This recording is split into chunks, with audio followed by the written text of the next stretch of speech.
into your eyes, and it's sensational on dishwater hands. Oh, my God, is there a doctor in the studio? Yeah. I'm a doctor. Yes, could you help? I'm coming through. Yes, look. Oh, my God. Yeah, it's no use, Michael, right? She's dead. Was it a heart attack? No. She just lost all that saliva and dried up like a prune. Oh, dear. Oh, did I tipped over rider? You're excused to rock. Mrs. Sparkle. Oh, Mr. Sheen. Oh, Mrs. Sparkle. Oh, Mr. Sheen. Oh, my God, it's John. He's supposed to be at a business meeting. Come on, open this bloody door. I know you're in there, Sheen, and you're not waxing and polishing as you bloody well dust either. Mr. Sheen, oh, Mr. Sheen, don't think I can't see through your little scheme. You're not just here to clean the house. You've been messing with me spouse, and I've caught you out this time, or so it seems. No, Mr. Sparkle. Yes, Mr. Sheen. You're not really going to use that M16. Oh, yeah? I'm sure I can explain. I can't stand the thought of pain. Please don't shoot me, Mr. Sparkle. It's not your day, Mr. Sheen. Oh, right up the clackle. Now, Doug, full of your uncle, the world's finest moose reader. Well, Mulray, this is your severest critic, Rex Moose Mossip. I'm told you're about to have your 10th year in radio, and I suppose you'll expect some praise from me over this. Not a bit of it. Your survival on radio for 10 years merely points up the terrifying cultural abyss that the Australian masses have allowed themselves to degenerate into. Just because you're a so-called ratings winner cuts absolutely no ice with me. I suggest 99% of your audience are so stupid that they don't know when they're being conned. But Mulray, your conning ways won't get you anything from me except a clout over the lughole, which I'll be very happy to give you next time I see your ugly face. Biffo, Biffo, and more Biffo, plenty of it, is the answer to all your problems. Affectionately yours, the Moose. Now, meanwhile, I think we'll go over to this week's edition of the passing competition, in which a footballer of repute throws a ball at a board with a hole in it and scores points. OK, Mick, let her rip, mate. 7. 2, that's 7 and 2 is... no, hang on, Mick, will you a sec, mate? We've got to add up the score. It's 7 plus 2 equals... what do you reckon, Gary? Oh, no, hang on, Mick, will you? Oh, dearie gracious me, that's so untenably incredulous I can almost hardly believe it. If you see a red jag driven down the road by a balding dag, you know.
Oh dear, look, I've just lost a kilo.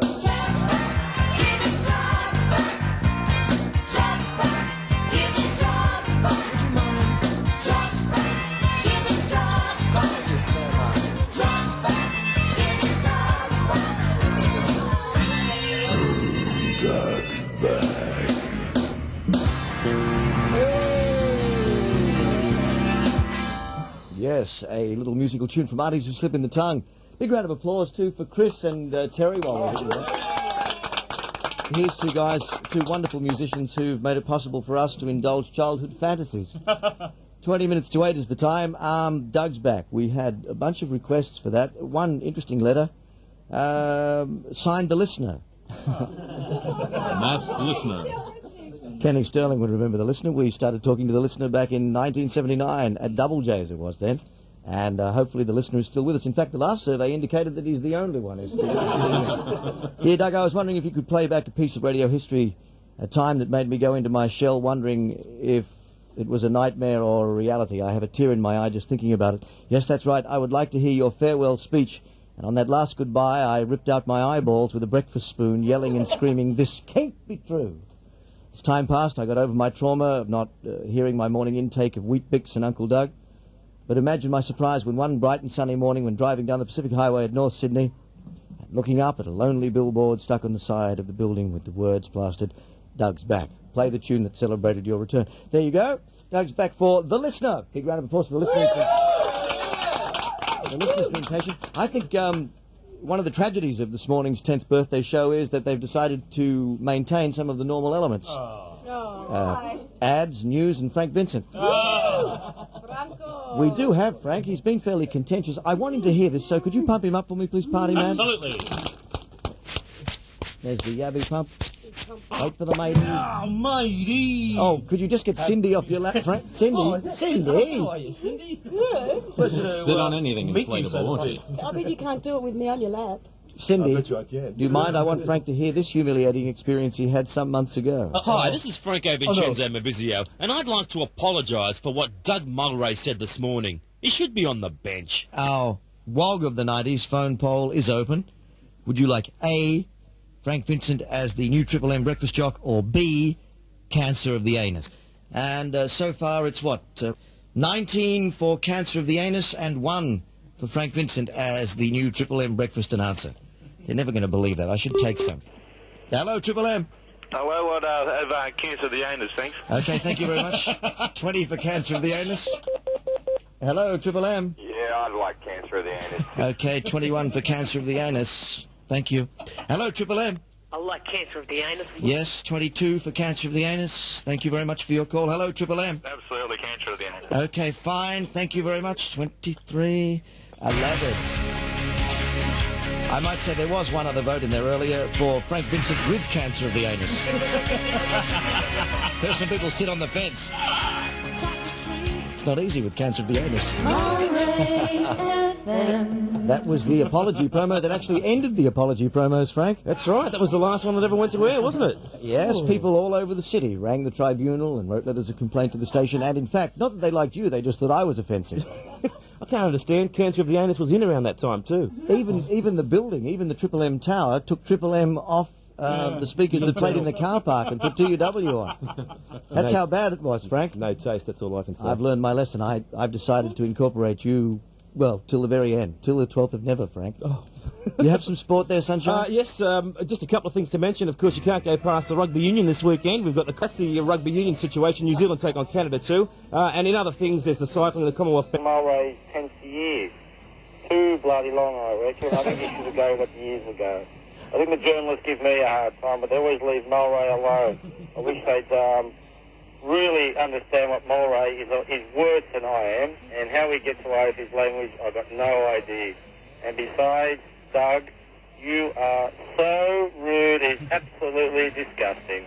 Happy anniversary. I think we'd better play some proper music. It seemed fair. Hey. All you want to do is ride around Sally. I say, ride, Sally, ride. That, my dear, is The Commitments from the film of the same name. Right. A sensational Irish band. I'm black and I'm proud of it. And the lead singer, believe it or not, was 16 when he recorded that. Seems extraordinary. It's a man who's lived harder than Dave Gibson, the pushy voiceover man. And that's saying something. 10 minutes to 8, no major traffic problems so far this morning. High school certificate students at Bondi Beach and French's Forest High have been reported to police so far. That's only 2 schools. Come on, you can do better than that, guys. Who's the phone? Oh, excuse me for a second, ladies and gentlemen. This could be important. anniversary, Dougie, me old China. Oh, George Bush. Yep.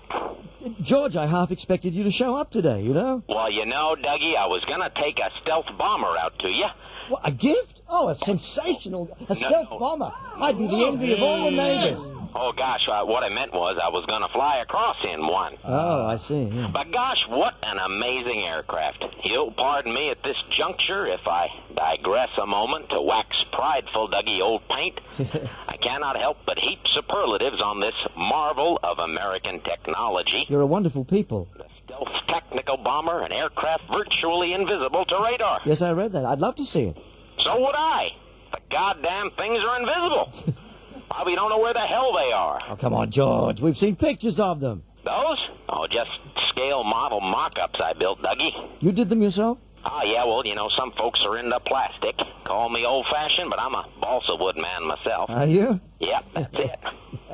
You see, no one actually knows what the true configuration of the cussed things are. Must be hell on maintenance and pilots. Well, when we were flying 24-hour-a-day patrols, the guys landing would wave a handkerchief out the window. When the ground crew saw that white hanky tearing through the air, heard that big jet whine, they knew one was coming in. It'd be a giveaway. Yep, of course now we've stood them down, grounded them all. George, surely there must be other conditions under which a stealth can be seen. Well, yeah, we can wait for a rainy day and look for the dry spots on the runway. Yes, that's time-consuming, though, George. Well, especially when all of them are posted to desert air bases and it hasn't rained on them in 3 years. Yeah, still, it could work. If we knew where the air bases were. Oh, well, instead of stealth, you could have named them cunning, couldn't you? I hear you, Dougie. Happy anniversary, baby. Yeah, that's another cunning stunt in the Doug Mulray breakfast show. Robert Pinkerton, investment analyst, Chase Manhattan Bank. We had a bit of a send-off for one of the partners last night. Huge Chinese banquet, heaps of piss. Oh. Luckily, my wife remembered to spread the Fin review on the new white on the new white carpet next to the bed. Oh, that satay beef could leave a really nasty stain. Today's not the day to miss the financial review. Oh, damn, I've missed the financial review. In questo istante I negoziati. Young people don't talk when Rob Young speaks. Hope they listen, though, otherwise he won't renew the contract. 5 minutes to 8. Tex Smiley. No. Andrew the Boy Genius from indoor cricket. Hello. Kenny Sterling. Good morning. Party Parslow, Morris Golden, Miss Lizzie, Fifi DeMore. AJ. They've just formed the Sidekicks, the Old Sidekicks Association, and they're building the Old Sidekicks home next to the Old Sailors home down in the rocks. Yeah, we're not happy. No. We're not happy. Do you realise for the 2 years that I was here, and the 2 you years had I was us, here, and the 59 years that Ken was here, you had us 5 dBs down on the desk. No.